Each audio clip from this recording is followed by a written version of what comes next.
Hi, welcome to Off Script. I'm Zach Lewis. And I'm Dr. Draper. Today on the show, we're going to be taking a look at Netflix's Project Power, the Jaimie Foxx, Joseph Gordon-Levitt film featuring superheroes that aren't really superheroes. We're also going to take a look at last year's Peanut Butter Falcon, which is a really kind of sweet spin on a Mark Twain tale starring Shia LaBeouf and Zach Gottsagen and Dakota Johnson, too, who's in that. We're going to talk about some trailers that are coming out, some new interesting things, and also some old things that are coming out because we haven't had any new movies in forever. But first things first, we need to talk about the news. And the AMC theaters are opening, and they're supposed to be super cheap, right? I heard something about that. What do you know? That's right. So, at long last, the big titan of theaters, AMC, is opening their theaters this Thursday/Friday, and they're bringing it back with 15-cent films, which is a throwback to the 1920s, which is, I guess, what it used to cost then. They're going to be opening about 300 theaters this Friday, and they're going to be showing a bunch of classics, things like Black Panther, Back to the Future, Ghostbusters, Star Wars, those kinds of things to get people back in the theater. I'm really intrigued by this 15-cent pricing. It's definitely sensational. It makes for a good headline. But like, man, when I was in high school, I worked in an AMC theater for like 3 years. And like, dude, behind the concession booth, I caught so much flack from people. Back in my day, people would say movies used to cost a nickel or whatever, right? They used to only cost 15 cents. On a quarter, you could get a popcorn and a drink. Dude, I got like harassed by older guests. So on the one hand, bringing it back to 15 cents is sweet. On the other hand, like it seems like some kind of cruel joke by management because this is the cream of the crop of raising prices at movie theaters. It's AMC, it's these guys. So like, I don't know. There's something about it that bugs me, I guess, but I think it's a sweet thing. I'm sure people are interested, right? I mean, it's a good stunt. It's a good way to get some press, to get people, talking about going back to the theaters. We are on the cusp of having new content in theaters to go see. Yeah, and it's definitely a clever way to just get people in the doors and say, hey, theaters are open again. And it's kind of the same thing you remember because a lot of people haven't gone to movie theaters since this all started. A lot of people haven't. So it's definitely a sensational way to kick things off. Are they doing any kind of discounted concessions or anything? Because that's like Cinemark's whole bag. I think that they are going to be a little bit. They're doing some reduced pricing, so that's also going to help. Like I said, anything to get people back in. Depending on where you are in the country, the pandemic numbers are better or worse. But AMC and the other theaters are kind of going full steam ahead at this point. I do think it's interesting when the last third of AMC's theaters open up in early September. They're going to be doing retro screenings just like Cinemark and Regal have been doing, and they're also going to be charging $5. I guess that's just like the sweet spot for old theater movies, right? Yeah, I mean that's what the classics are worth. Apparently. Yeah, apparently. In other news, we have movies coming out. Tenet tickets are going on sale this Friday, August 21st, like days from recording this podcast. I can't believe it. Yeah, so we're actually getting some early screening tickets. So this Friday, early screening tickets will go on sale, and I think the early screens are actually next Monday and Tuesday possibly. And I think it's just one day one screening. It's not even like the full day. So if you're excited about Tenet and can get to the theater early, that's definitely going to be happening. But there's a big caveat here is that Warner Brothers is asking for a hefty 65% of the take of the entire run of the film. Yeah, which is much, much higher than normal. Typically, distributors get a good fair chunk, right? Because they're obviously the ones that make the film, but they have to hand this off to the movie theaters and they charge a cut. And I think usually that's something around 50%. But this one seems to be 63%, according to this IndieWire article, which is a near record high for film rentals for theaters, which has film distributors, theater owners freaking out, I guess. Exhibitors. Yeah, right, exhibitors. They're flipping out. But it is what it is, right? Like, if you want to get people back in theaters, you need a big budget picture to do it. Tenet is obviously that picture. Warner Brothers seems to know what they're worth. Yeah, Warner Brothers has all the clout here. They have the bargaining chip. They have the fresh new content. This is a huge movie. Everyone wants to see. The other thing is that it's also going to lose money because you're not going to get the kind of numbers you were if you were at 100% capacity, 100% theaters open. We know that it's going to be reduced, so they're trying to kind of offset their losses by asking more upfront from the theaters. Mm-hmm. It's interesting, man. Like, and their requirements for how they're running this stuff on screens is interesting too. If you're running a single screen theater, like just one screen, if your theater is one screen and you want to run Tenet, you have to run it for 4 weeks straight. You can't run anything else. If you have 2 screens, 5+ weeks. Yeah, 3 to 8, 8 weeks. And if you're running over 9 screens, you have to have Tenet in your theater somewhere for 12 weeks. Which is wild. 3 months, which is 90 days. I mean, that's how they do it, right? But it's, I don't know. It's weird. They really do seem to understand, hey, we're not doing what Disney did with the video on demand and Mulan thing. We're not putting this anywhere else. It is a theatrical release only, and by God, it's going to put people in seats, so we're getting a cut. And I guess I respect that. Yeah, like I said, what is the theater going to do? I mean, they have zero leverage. Again, Warner Brothers could always go to video on demand if they want to. And, I saw a comment that said, what are the theaters going to do? Just keep showing classic movies? Like, you can only live so long on that. Right. Warner says here, Warner Brothers also requires maximum theater marketing directed to publicizing Tenet at no extra cost to the studio, which means theaters better be putting out posters and running it on billboards like this is what we're doing. And also, you got to have 3 trailers for upcoming Warner Brothers films in front of Tenet. Dude, they're running the gamut here. they're letting the world know. We own gangsters. We own this town. Street rules. It's really, really interesting how they're doing this, but I mean, it is what it is. If you're determined to run a movie in theaters at a time when theaters aren't really open and theaters are going to open to run it, then by God, you're gonna command some respect, which seems to be what they're doing. And I suppose I respect it. So I'm excited to see it. It'll be good. But apparently not everybody's excited to see it in theaters. According to this article in Variety, audiences still prefer to see Tenet and Wonder Woman 1984 in movie theaters, but most would be fine watching at home. This is a survey that was done, right? What do you know about this, Andy? Right. So this article just came out today about some research that was done in the last few weeks to seeing how people are reacting to this $20 rental fee versus seeing something in the theater. And it shows that even having to wait the full 90 days, 3 months for a new release, like something like Tenet or Mulan, people still largely will just wait. As high as almost 50% of people will just wait at home. And now that number gets a little bit smaller. It gets larger as that wait. Like, let's say it's only 30 days, 17 days. That number only grows. So only 12% of people really want to see this in theaters. And that's really shocking. Like, I thought that would be a little bit bigger number, but apparently, people just want to watch stuff at home, new or not, wait or not. Yeah. And like, you sent me this article and I started looking at it, and kind of my first reaction looking at this is like, is anybody surprised? And I think if anybody's surprised, it's probably, Warner Brothers and Tenet. But theater owners in particular, I'm sure, have to be concerned by stuff like this. But it is what it is. It's the age of streaming video. We stream this show. Like, nobody wants to go to a theater to watch stuff anymore. I think it's a unique experience, but it's ultimately going to have to be just that, a unique experience. It's not something that's going to translate as well to just sitting at home on the couch, right?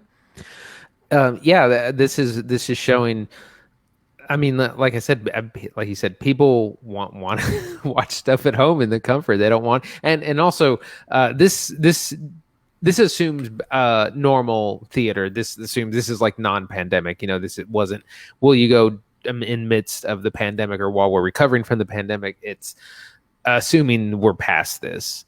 Down the road, people still overwhelmingly would rather just watch at home. Yeah, this graph here is particularly interesting. They just had eight films that are coming up, things like Tenet and Wonder Woman, and they said, okay, would you rather see it in a theater? Would you rather see it in a theater, but you'd be okay with watching it at home if you had the option? Or you want to watch it at home right now? And most people went in the middle, but like overwhelmingly, people would rather watch at home than in a theater. Like, that just seems to be across the board. That's where people are at. They don't want to leave. Well, and in the second kind of tier there is interesting, where it says people they want to see it in the theater, but if they end up only seeing it at home, they're fine. Yeah. So it's not like a diehard must see. It's also interesting that Top Gun was the number one movie that people did want to see in theater, along with Fast and Furious 9. That is intriguing. Yeah, followed closely by No Time to Die, the James Bond film. I think people like their big action, right? That's where they want to go. Not Mulan though, or Black Widow, or Wonder Woman, which all have a trend that I don't want to talk about. But well, for one thing, Mulan. I think that's skewed a little bit because we know it's coming out on Disney Plus. Yeah. And Tenet, no one knows what to expect from Tenet. Whereas with James Bond, Top Gun, Fast and Furious, you're familiar with those properties. You know what you're kind of getting, so you know that you need to see it on the big screen. Whereas I think Tenet is still so mysterious, people don't know whether or not it needs to be seen there. I think maybe it was. I want to say it was Steven Spielberg, but I hate to quote the man because he's a little whack nowadays. But I want to say it was Spielberg who said at some point in his life that theaters someday are going to be exclusive experiences, like for only like diehard cinephiles to go to, and nobody else will go. It will not be like a really public thing. It'll be for people who are really particular. It's almost like going to a record shop, and like data like this definitely suggests that might be in the future, that theaters are not going to be this mainstay, widespread thing, that they're going to be really auteur for like exclusive people that are really bent on the experience. Because for the price, I mean, in order to run one, you're competing with people watching stuff on their phones. You know what I mean? Like, yeah. How are you going to do it? How are you going to reasonably price things and get people to get up and leave and come to the theater and pay the price of admission and buy concession to sit in a squeaky seat for 2 hours? It's hard to do. It can be done, but man, if there's anything that's turned people away, it's the freaking pandemic, and I'm not sure how long it'll take to turn back. You know what I mean?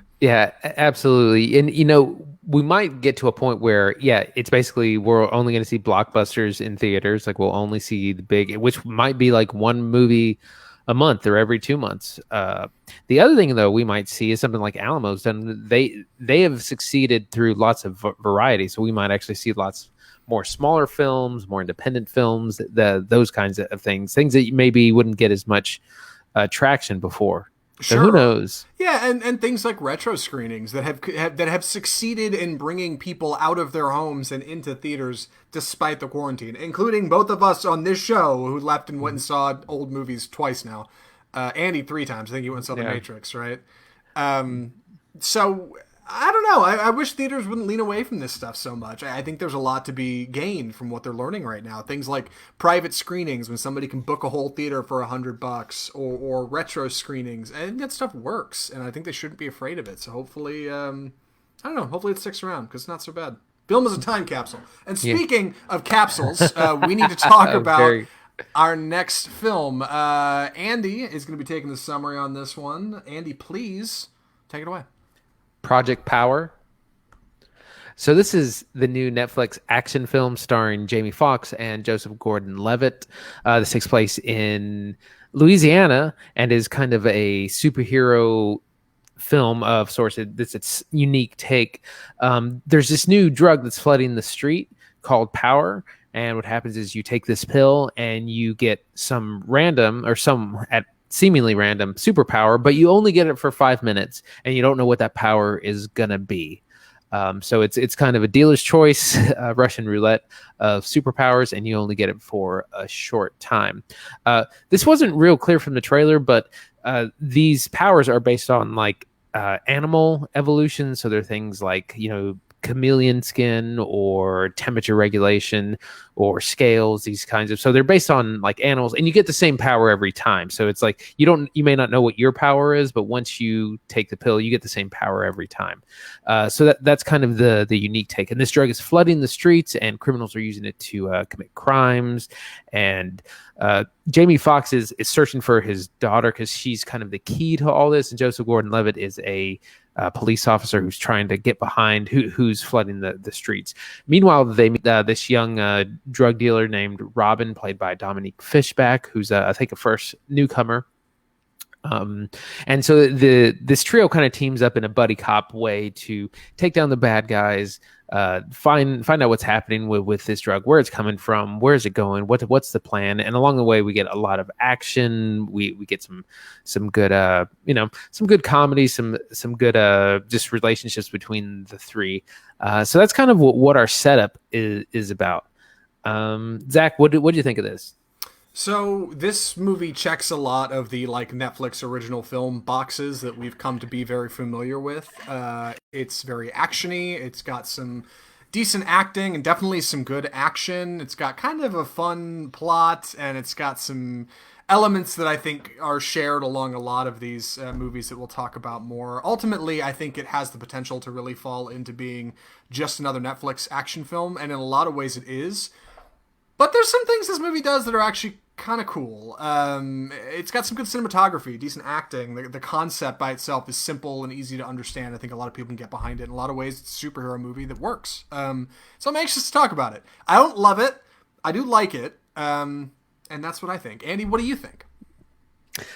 Similar. It is in the same vein as things like Extraction, as The Old Guard, where we have this Netflix formula of star power, action, mediocre script, and throw it all together. And it's the kind of movie that's good to watch while you're on your phone. Big time. Like you put it on the background and scroll and chat with your friends. So it's fun, it's relaxing. I do think that this is a step up from those two films. I think we do get really good performances from Joseph Gordon-Levitt and Jamie Foxx. They're really good in this.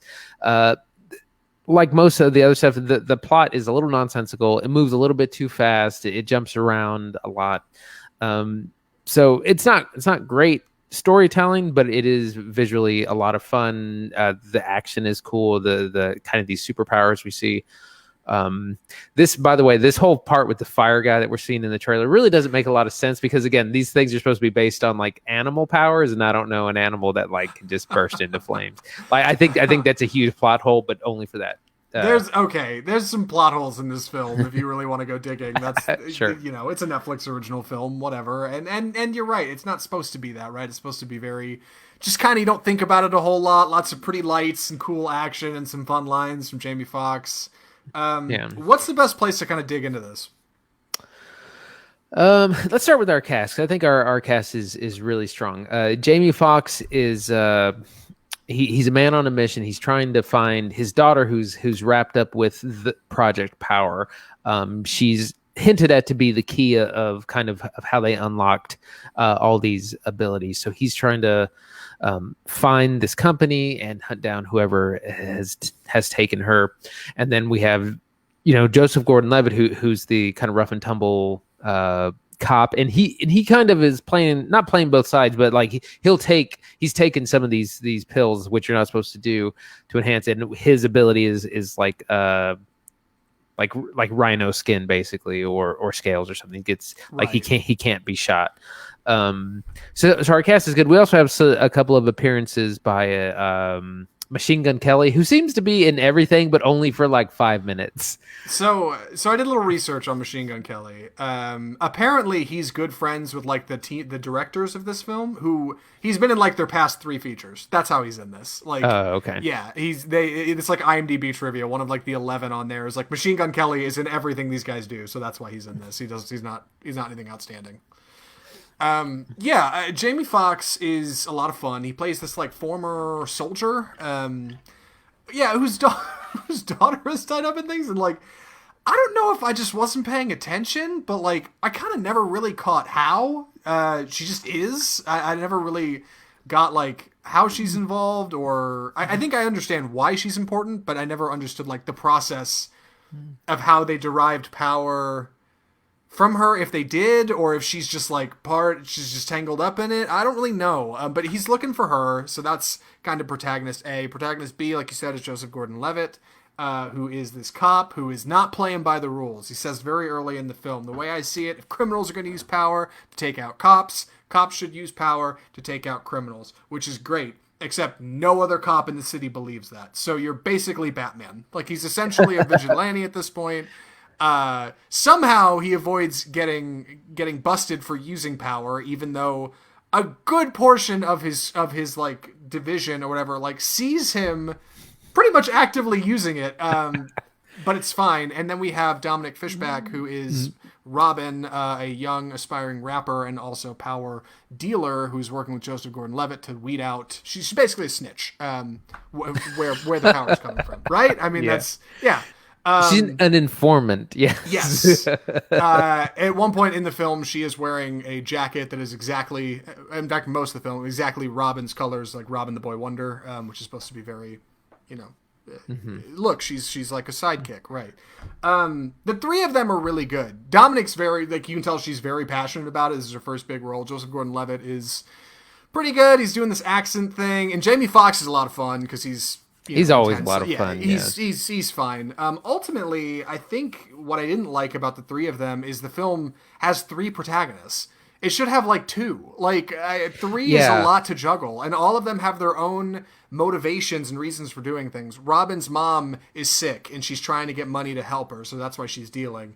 Joseph Gordon-Levitt is trying to get this stuff off the street, but he's still helping Robin, who's dealing it and buying it and taking it from her. And then Jamie Foxx doesn't care about anything. He's just running around killing dealers, like, which is also bad. So like, it's just too much. You're juggling three balls, and it should have been two. It should have been like a buddy cop film, or Joseph Gordon-Levitt and Dominic Fishback, and that should have been it. I think three is a little much for this movie. Yeah, you got to cut one of these kind of plot threads. I think the relationship kind of between Dominic Fishback and Jamie Foxx works really well. There's a lot of good one-liners there. Yeah, like you said, Joseph Gordon-Levitt is basically, they're like, this is my city, like he's Batman. Basically. A little bit. And they're not kind of together throughout the film, and they have to awkwardly be forced to be together at the same time. Which doesn't really work for me, but I agree that like there's a little bit there's too many protagonists in this. Yeah, a little bit too much, and that hurts it. But we do have a fine antagonist who's a Project Power like super dealer, I guess. I forget the guy's name. Rodrigo Santoro. He basically serves as like the suit wearing, slick hair, like hey, but I'm the bad guy. Dealer. Right, yeah. Like very clearly the cream of the bad guy crop, right? He's at the top, and he is selling this stuff to not only like drug dealers around the city, but also like high bidders in the city, because Louisiana's chock full of those. And I assume people who are like operating small armies and stuff, and like mercenary units, he's trying to sell to like this guy's just pushing it anywhere he can, right? He's just getting power in the streets. He's kind of fun. Although ultimately he's not really the bad guy. The bad guy's going to be anybody who's jacked up on superpowers, like Machine Gun Kelly, and is like full up on fire that you have to deal with. So in a way, he's almost a little boring, but he gives our protagonist something to run at. He's what we're chasing. We got to get this guy who's putting power on the streets and stop him, right? That's the whole thing. He's underused, in my opinion. Yeah, he definitely could have done some more scene chewing. He's really great in Westworld, is where I know him from most recently. Just underutilized. But he's like the big bad, or is he? There's even bigger bads behind him. The whole who's the company, and then the whole reason that they're flooding the streets with this stuff is they're trying to stabilize it. They're experimenting and.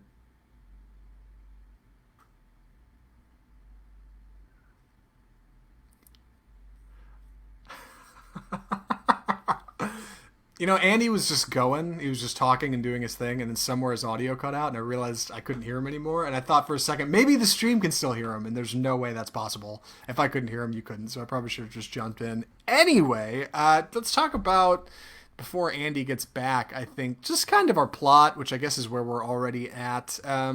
We've got Rodrigo Santoro flooding the streets with this stuff, as Andy was saying, to kind of get people to try it out, and they're trying to like, master the formula of power. And the thing is, like, it seems like it kind of just works on almost anybody, right? Like, anybody can take this stuff and they'll get some superpower and they'll be on their way, except for a select group of people who, when they take it, they just explode, which is explained very early in the film by Joseph Gordon-Levitt. There's a chance you take this stuff and you just explode, and you're done. Game over. And it's not even like a big, powerful explosion. You just kind of, like, fall apart into chunks.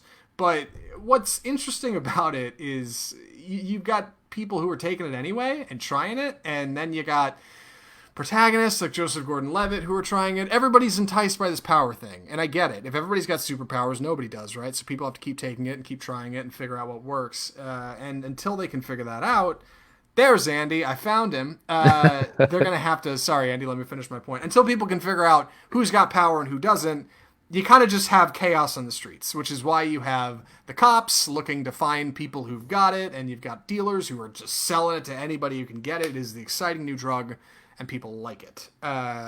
Andy, I just explained why people are craving this Project Power stuff. Right. I mean, basically, it's to help do crime. One of the better sequences in the movie is this bank robbery, and the robber is like a chameleon, and they go, the police go into the bank, and they don't see anything. Then all of a sudden you see the guy kind of crawl away from the wall, and he's like blending in. And then you have a really good fun sequence where he runs through the bank and through the streets, and like his skin is changing color depending on what he's behind. And so criminals are using this to help them do their crimes, basically. Right. And obviously it's something people are going to chase after, because not only is it this like super drug that lets you get away with anything, but supposedly it gives you a really good high too. And what's interesting in the way Project Power kind of presents this stuff is its visual effects. When somebody takes power, you get these like flashes of like stock imagery of like ink blots and like, I don't know, magnifying glasses looking at things, irises like splitting into two and cells multiplying. Like, you get just kind of this cool montage of things happening. The Requiem for a Dream. Yes, right. Yeah, as popularized in the film Requiem for a Dream. And then you get some kind of exterior change. Joseph Gordon-Levitt's like skin kind of starts to look like scales or something. Our chameleon bank robber kind of looks invisible, but not really. Machine Gun Kelly lights on fire. The effects for this stuff are really fantastic. You can tell they put a lot of money into it. It definitely jumps out at me versus something like The Old Guard, where people just get shot and fall over and then stand back up shortly after groaning. This is like, it really looks like a physical, visceral change. And in the case of the effects on somebody like Machine Gun Kelly's character who's on fire, that stuff looks great. Like, really good looking effects. They clearly went to a lot of effort to make that happen. And it pays dividends. It really looks great in a Netflix original film. That stuff works. Yeah, like it adds a whole level that's not there in something like Extraction and Machine Gun Kelly, The Old Guard.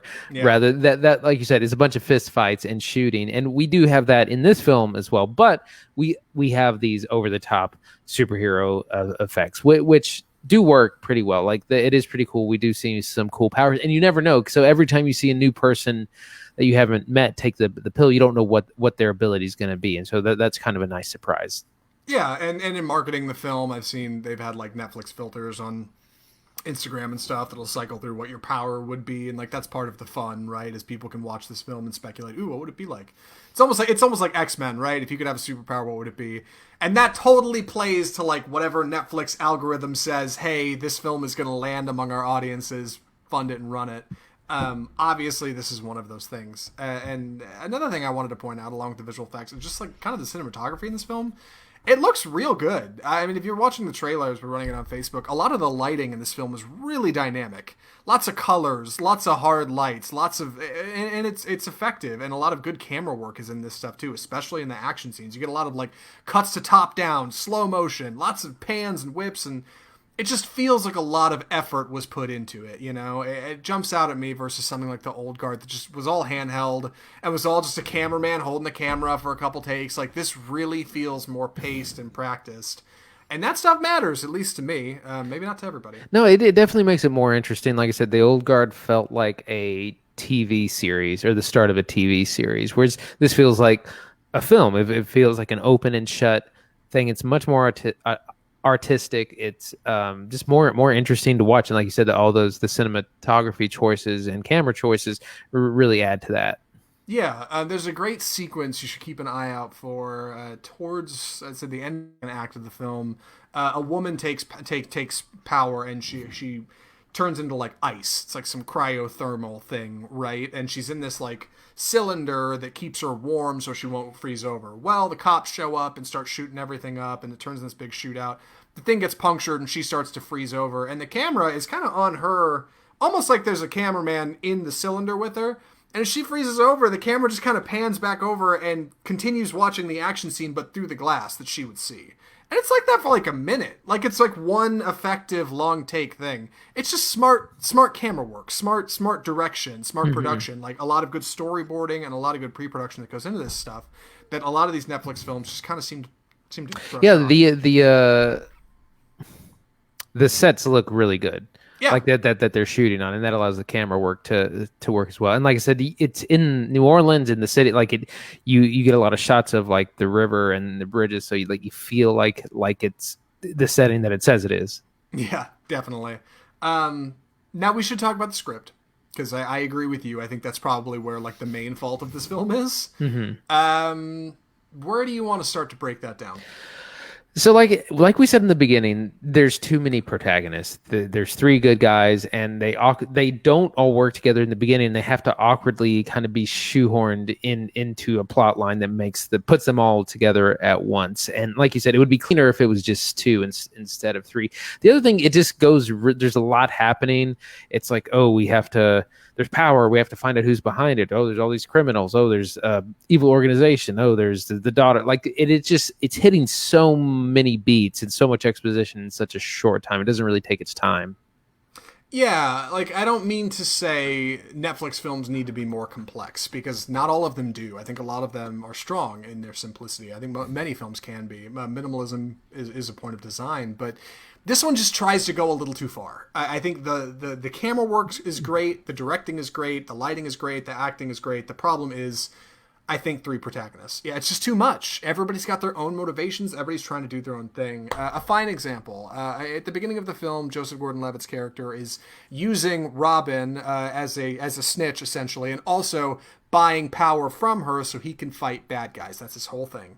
And when she goes missing at one point, Joseph Gordon-Levitt's character runs into her mom and very quickly explains, I've been buying this stuff from your daughter, who's dealing, and we move right on to the next scene. And it's like, stop. Like, that's not a real conversation. People don't actually talk like that. It's forced to make accommodations to move the plot forward that pull you out of the realism, because it's just too complicated. Like, somebody should have worked this over one more time and said, hey, we need to cut one of these protagonists, and I think it'll be fine.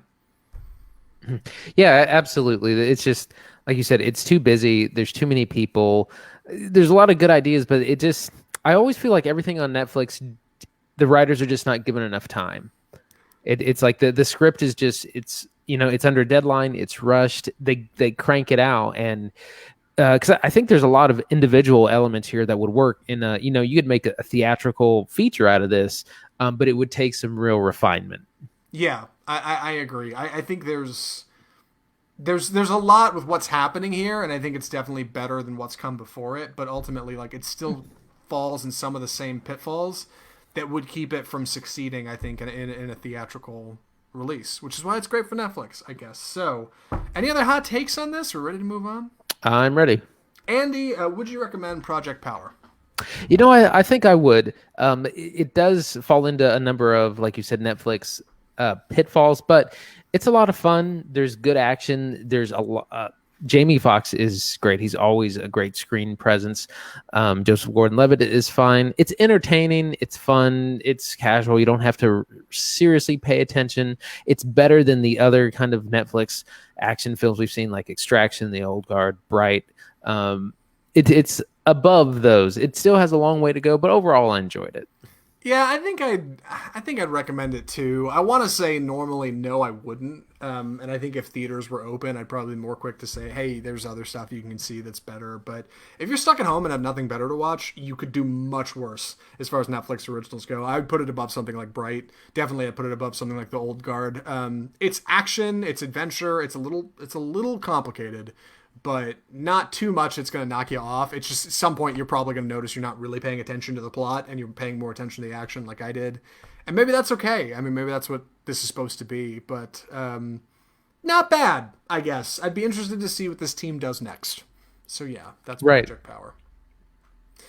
And with that, we should probably move on to our next section of the show. Normally, we talk about what's killing cinema, but this week we're a little shy on that. So instead, we're going to talk about some new trailers. Andy, you want to announce this?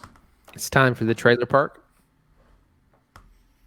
So we have a few new trailers today. We're going to start off with a somewhat new trailer for The New Mutants, which is actually, I don't want to jinx it, but it's actually coming to theaters next week. Not this Friday, but next Friday. This film has been delayed 2.5 years. It was supposed to come out spring of 2018.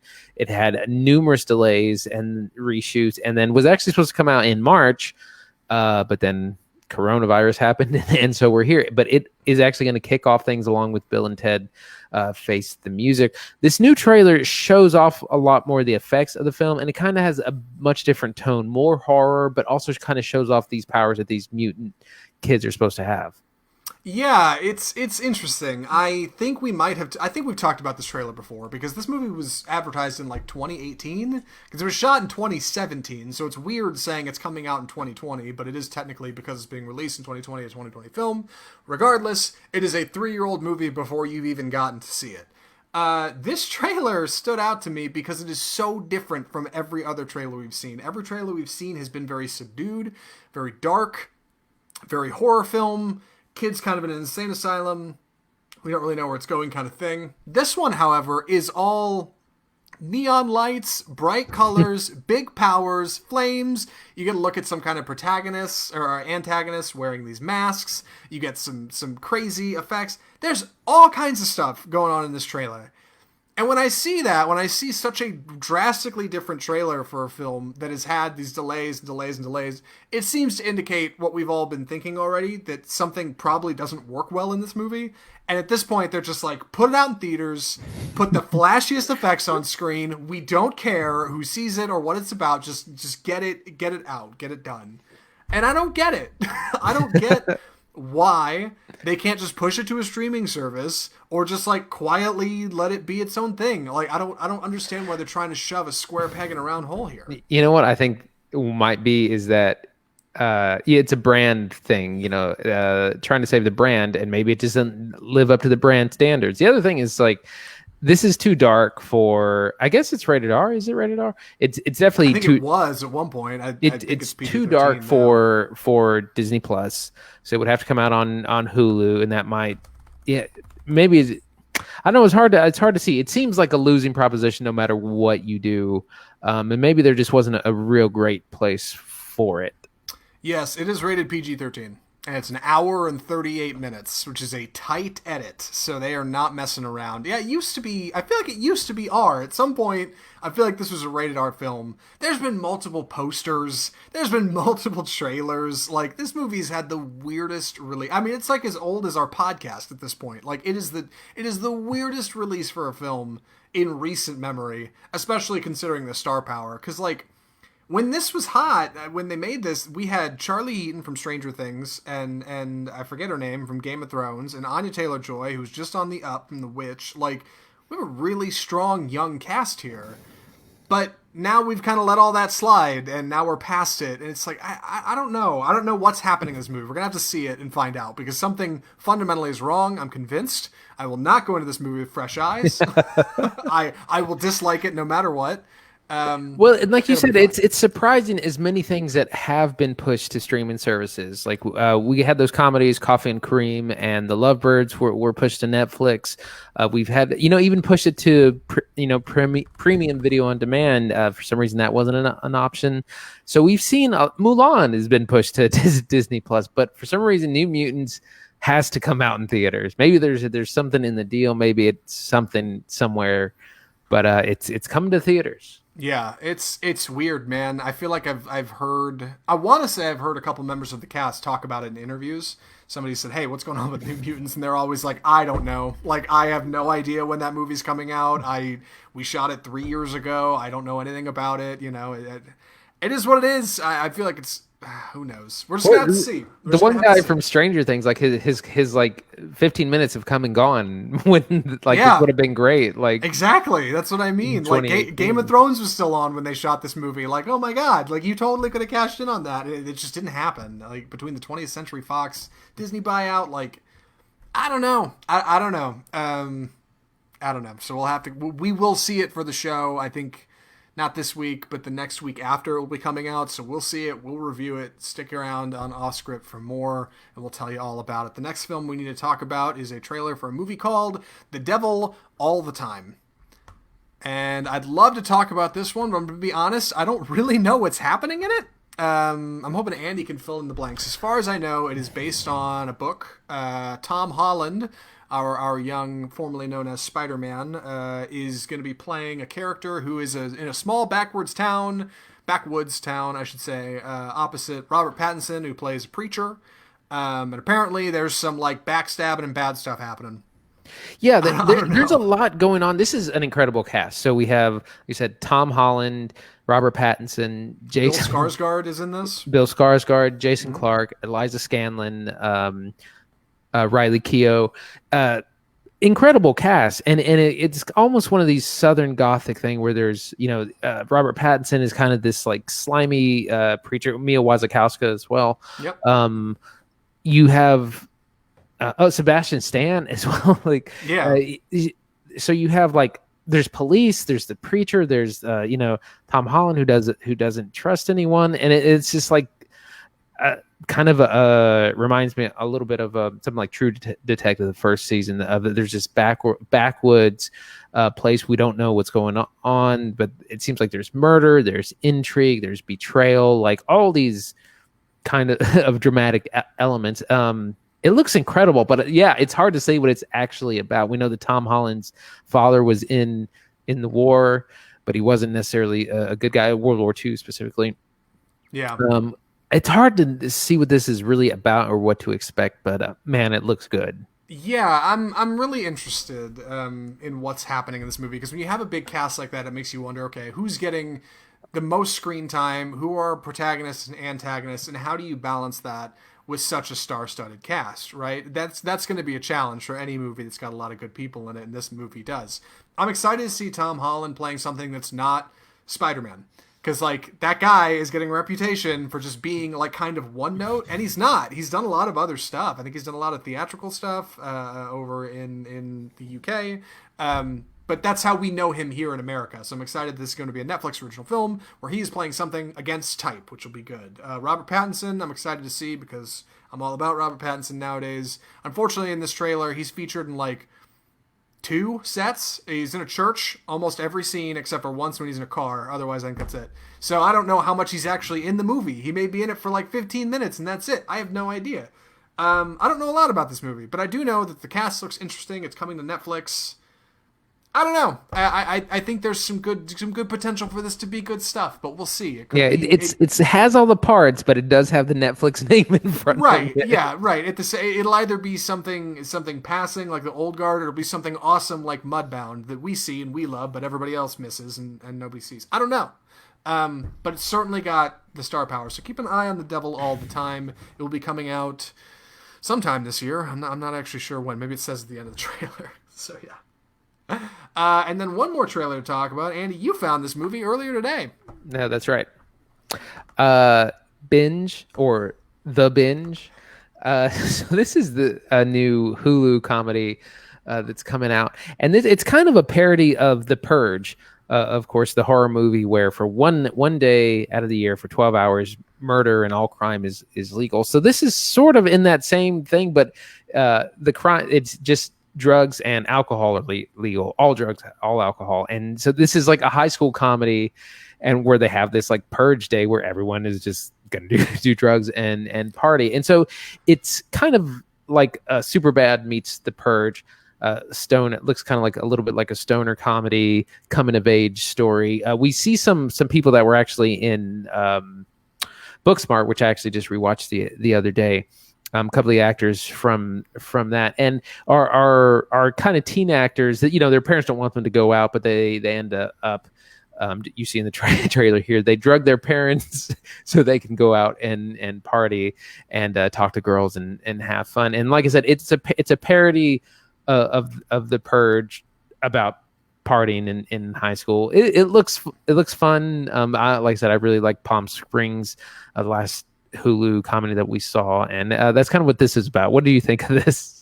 I think you're right. It is exactly the Purge formula. Like it doesn't even try to hide it. It just kind of says straight up, this is one night out of the year where you can do this thing you can't normally do. That is straight up Purge 101.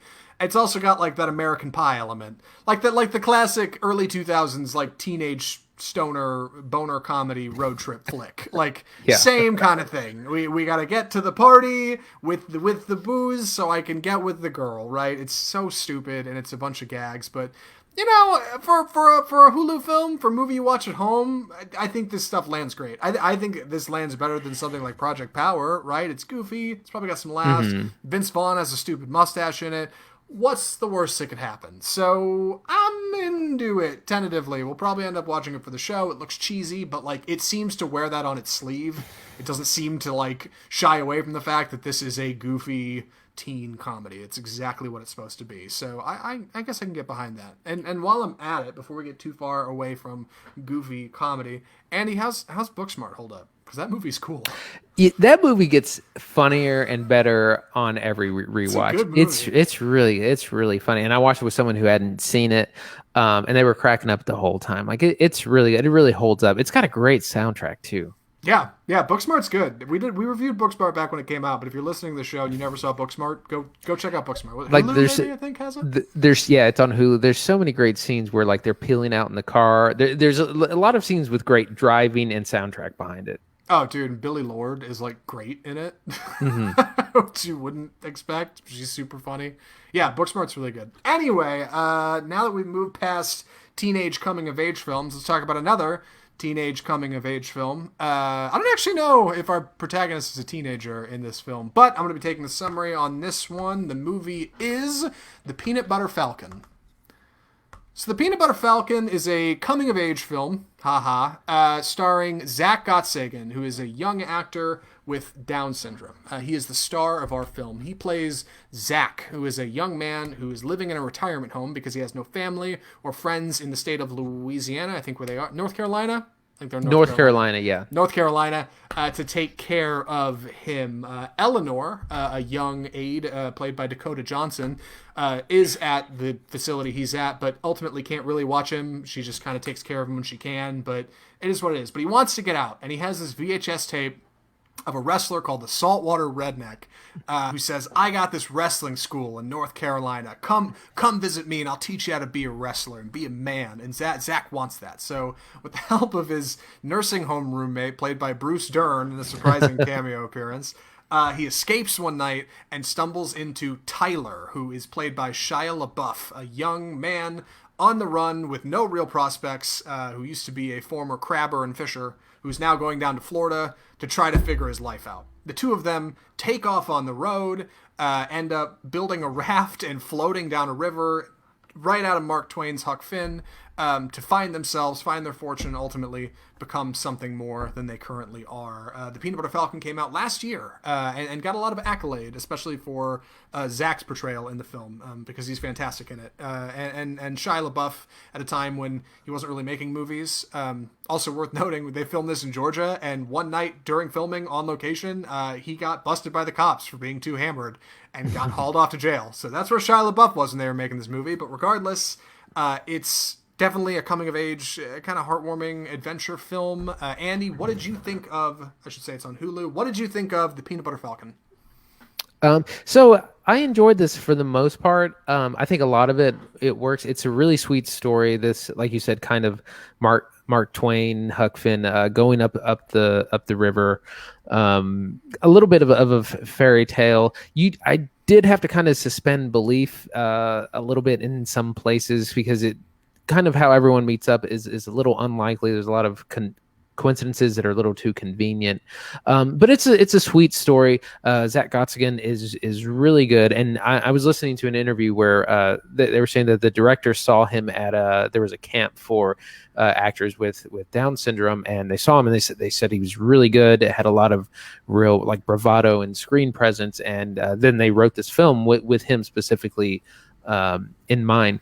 The setting is really convincing. Like you feel like you're there on the. It's not the swamp, but it's like the coast, the bayou, wetlands. Yeah. Shia LaBeouf. I mean, he looks like a crabber. He looks like he's a man who lives off the land. So the setting is really convincing, and it's really sweet. Zach has this dream of being a wrestler and going to this wrestling camp. He watches this video over and over and over and just wants to get out. And it's he's in this unfortunate situation where he's living in an old folks home. He's not an old folk, and he doesn't really belong there, but the state doesn't really know what to do with him, and he's been abandoned. And that's kind of where Dakota Johnson comes in, is she has to, she's his ward. She has to figure out how, she's trying to get him back, as she's more or less responsible for him. Yeah. Our kind of, whereas the last film had 3 protagonists and we were like, it doesn't work, it's too complicated. This film essentially has 3 protagonists, and it does work. But how it does that is it really focuses on one.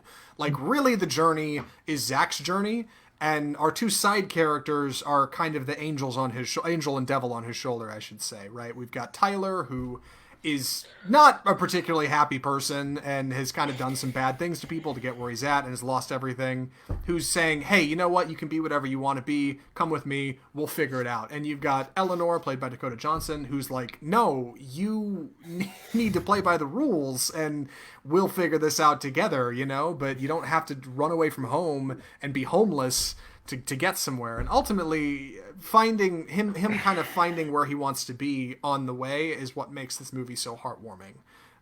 Because he's very, I don't want to say particular, he's very resilient. Let's jump into the plot a little bit just so we can get there. Our plot, we open with Zach at the home, like you said, watching his saltwater redneck video, and he's got his saltwater redneck poster. It's all he's got in the world. It's all he's got. And he breaks out of the home, like right out of One Flew Out of the Cuckoo's Nest, like squeezes through the bars covered in soap in his underwear. It's ridiculous. And he runs into Tyler, escapes on his boat when Tyler's getting out of town, and the 2 of them just kind of get along from there. And as they start working their way down the river, Eleanor is tasked by her boss, the guy who runs the home, to go find this kid. They don't call the state. They don't say, hey, we're reporting a missing man with Down syndrome. Nope, he just sends an aide on a multi-day journey to go look for him, which is incredibly illegal and would not work. And that's really where the movie starts to require you to suspend disbelief. Exactly. When you start thinking about the logistics and the legalities specifically involved in this sort of situation, a lot of these things would not play out, because Eleanor does find him about halfway through, and she doesn't bring him back, where in reality she would. But you got to kind of just go with the flow and just kind of go along with the journey. Yeah, and for me that was a little frustrating, only because it makes this seem more like a fairy tale and less like a possibility, and I don't want that for our characters, right? Like, I want them to feel real. You want them to feel like people you could talk to and interact with, and this makes it feel like they're not that. But even still, putting that aside, she kind of joins them on their journey, and the 3 of them take off down the river to figure out, hey, let's go find this saltwater redneck guy and put Zach in wrestling school. It's what he wants to do. It's what he's going to be. He's going to be the Peanut Butter Falcon. That's the name of his wrestler, hence the name of the film. The name of his wrestling persona, I should say. And I think it's good for what it does. Like, I think it works for what it is, but it's incredibly simple that way. It is not too complex. We don't have any kind of action or chase scenes or anything. Even when they get caught by Eleanor, it's like one scene where they talk about it, and then they're back to floating down the river. Like, there's not a whole lot to it. I mean, even so much as like how they connect, Zach and Tyler, Shia LaBeouf's character. There's not a whole lot of big conversations. It's mostly imagery, because the 2 of them don't talk a lot, because Zach doesn't talk a lot. He's a quiet kid. So I don't know. I think it's heartwarming in that way, but also non-traditional. Yeah, there's this nice kind of a brotherly element where Shia LaBeouf is essentially playing the older brother Zach's character, and we learn through Shia's backstory that he had an older brother who's no longer with us, and so he's kind of filling that gap there. Like you said, there are some reality things that kind of jump out at me. Like the beginning of the film, Shia LaBeouf's character Tyler he's like robbing crab pods, and then he also sets someone's crab hardware on fire. So I was like, he's an arsonist. Like he's on the run. Yeah, and like he's a thief and an arsonist at this point. Like there's nothing exactly. Nothing and you're just supposed to kind of ignore that. And there is kind of another subplot where the people whose stuff he sets on fire chase him, played brilliantly by John Hawkes and Yellow Wolf, who are also chasing him down the bayou. But that's like he doesn't start out as like a good character, and he means well, but he's also like he's kind of a criminal on the run, and the movie just kind of glosses over that, and as does everyone else, including Eleanor, which I was like, I don't think she would do that in real life. Oh my God, that actor's name actually is Yellow Wolf. You're not kidding. I think he's a rapper or something. Michael Atha is his actual name according to IMDb, but he goes by Yellow Wolf, so that's what he's credited with in the film, as we will call him here. Yeah, I thought that was interesting. There's a couple of characters in pursuit of Tyler. They're chasing him throughout the whole film. A couple of guys whose crab pots he burned. And when they finally catch up to him, there's this great scene where they have this big showdown. Ultimately, Zach saves him. It's okay. But as they leave, they say, hey, you're not the only one who's struggling out here. Like, everybody's got to get by, and, like, you totally burned us. Like, how are we supposed to eat now? And, like, that's never really addressed. Yeah, it just kind of glosses. Wish it had been, because that's interesting. Like, that's a good point. He totally screwed those guys, Like, what are they going to do now? Yeah, I was going to say those guys are made to be the bad guys, but, I mean, he's the one, who torched their stuff, and they're trying to, like, get revenge or get him back, for it. And in that way, I think the movie kind of makes a statement that, like, hey, everybody's human deep down and we're all redeemable, and I totally get that. But at the same time, Tyler's not a great dude. Yeah, like there would be some real world consequences for the things he's done. Like when his caretaker arrives, Eleanor, to take Zach back, and he outright refuses, like, I'm not letting you do that. That's kidnapping at this point. Like, you just added another thing to it, and you're homeless, so you have no resources. Like, it's weird, but at the same time, it's nice, because I don't see a whole lot of films about homeless people who have a mission, who have somewhere they're trying to go. And I think in that way, this makes for a kind of road trip film that's different, right? It's certainly different from something like The Binge. It's heartwarming, and it's unique because it feels so human and it feels so possible. Anybody can make this journey. Anybody, if you pull yourself up by your bootstraps, even if you have nothing, you can hit the road and you can get on the river and float down, and maybe you'll figure something out about life. And I think that's really cool. I don't think we really need to cover our cast because we've already talked about him. Shia LaBeouf is actually really good in this. Zach Gottsagen is pretty fantastic, especially being his first feature. And Dakota Johnson is, I mean, I don't know if I've ever seen Dakota Johnson in anything I didn't like her in. You know what I mean? She's good in everything. It's true. I'm a little bit bothered that she is. So her character is like she's a college graduate. She's a social worker, and she ends up getting Shia LaBeouf and her develop this romance. And I feel like this is really another thing that's kind of unlikely. Like she's way too smart for and like not homeless for him. Yeah. Yeah. So I feel like that's kind of a trope of like, the smart, successful woman falls for like the homeless, gruff guy, who's essentially a criminal. Yes, like you can tell kind of early on when the three of them are traveling, it seems a whole lot like these two are going to kind of be this unlikely couple, and that's a little frustrating just because it's like that would never work in 100 million years. I'm sure they'd be friends, but like she'd call the police like immediately. Yes, like why wouldn't her first move be to call the cops or use her cell phone at any point in this film, which she only does once to call her boss, like 2 days after she finds Zach, which now he's been missing for like almost a week, and she's like, hey, I found him.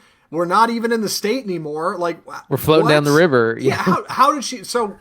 Aside, you really got to push all that to the side because this movie is not trying to make any claims that it's doing anything that legitimately makes sense. Ultimately, it's supposed to be a film about how you feel, right? And it's about this like a family of misfits or misfit family, and this kind of idyllic myth of the hero, which is played up a little bit in the climax of the film with this kind of super heroic act that I guess you'll have to watch to see what I'm talking about. A feat of strength unlike any I've ever seen, I should say, in a film. What I do want to talk about before we move off of this, something that is almost as much a character as it is a place, the settings in this film. This film was shot almost exclusively outdoors, and it looks great. It's tons of wide cameras. They shot out in Georgia a lot and out in the Carolinas. And it looks so good, man. It's all natural light. It's all natural wind. It's all sunsets and horizons and like wide shots and big pans. And like, it looks real good. It really gives you this feeling of like adventure, like you're out in the world, you know? I really appreciate that. Yeah, I think the setting is probably one of the strongest parts of the movie. It really makes you feel like you're there. I keep wanting to think that it's in like Louisiana. I keep wanting to say the bayou. It's not the bayou. It's the wetlands. Yeah. It's the beach. But again, it's really convincing. Like it's a little bit like the Odyssey. They're on this journey. They're going down the river. They're going through fields.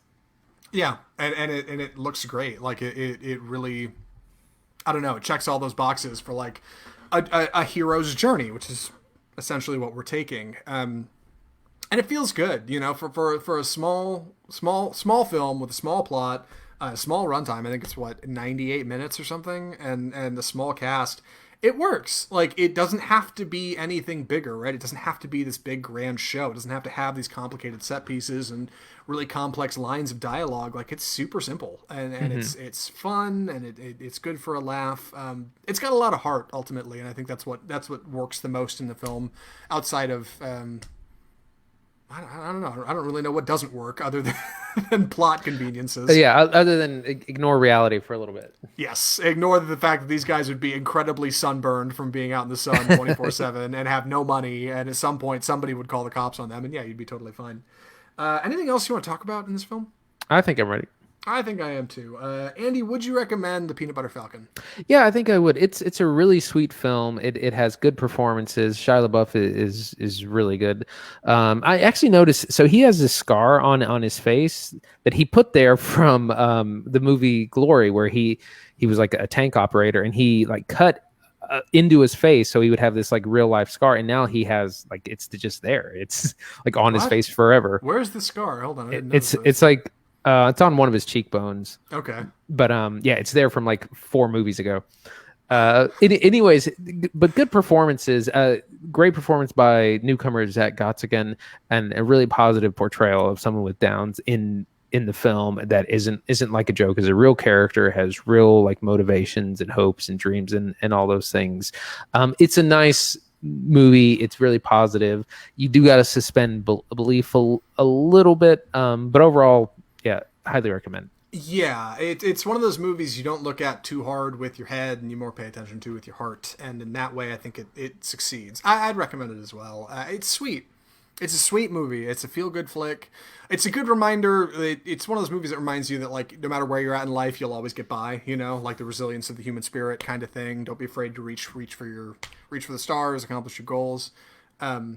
And all that's good. I don't mean to brush it off like that's not important, but we're at the end of the show and I'm starting to run out of steam. So I like it a lot, is what I'm saying. It's available on Hulu. You can watch it anytime.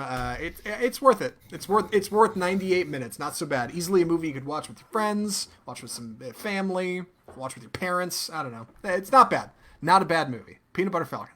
And with that, we should wrap up the show. Andy, what are we watching next week? So exciting next week. Inception 10th anniversary is this summer, and Cinemark is going to be showing special anniversary editions with, I think, might have some Tenet footage or a featurette or something coming out next week, and that's going to be in IMAX as well. So Zach and I are going to catch that, and then we're also going to be watching Queen and Slim, which is the film starring Daniel Kaluuya and Jodie Turner-Smith. Which I don't remember a lot. There are a couple on the run there. It's a little bit like a Bonnie and Clyde situation. And that's coming out on HBO Max this Saturday. Yeah, so I'm excited for both of these. I'm excited for Inception because I haven't seen it in a theater in 10 years. Man, when this movie came out, I was working at a movie theater, which is nuts to me. And I have my whole life ahead of me. And look where I'm at now. And also, Queen and Slim's going to be good. Queen and Slim, I was excited to see. And this is one of those movies that, like, I forgot came out. because it came out towards the end of last year and we were right around Oscar season, so we didn't get a chance to see it. And then by the time this year rolled around, it wasn't really out anymore, and then coronavirus happened, and somewhere along the way I was like, did that movie ever actually come out? It did. And it's going to be on HBO Max, so we can watch it, and I'm excited to check that out. Are you particularly stoked about either of these? Dude, I am so excited for Inception. I saw Inception, I think I saw it 3 times in the theater. I think I saw it 3 times within like 2 weeks when it came out. I saw it by myself, and then I saw it with 2 different people. I couldn't stop going on about it all summer. It was just like it blew my mind. It was mind blowing. And I saw it in a regular theater. I didn't see it in IMAX, so I'm excited to see it and have my eardrums blown out in IMAX. Yeah, I'm in the same boat. I saw it, I think, 3 times when it came out, and I was working at the movies, so I got free tickets. So anybody I could get into that theater, like any of my friends, I was like, I will get your ticket. You just got to come see it with me. It's amazing. And a lot of people were like, I don't know, I heard it was confusing. I was like, nah, that's dumb. Just come see the movie. It's great. And the 3rd time I went and saw it, the last time I saw it in theaters, I had an ear infection because we'd gone to the lake previously, and I had my friends like wheel me in on like NyQuil and Vicodin or whatever I was taking, and I fell asleep like 20 minutes into it. Oh gosh. And woke up at the end of the movie, and I was like, damn, I missed the whole thing, but it was still cool. So I saw it two and a third times in theaters, so I'm excited to see it again.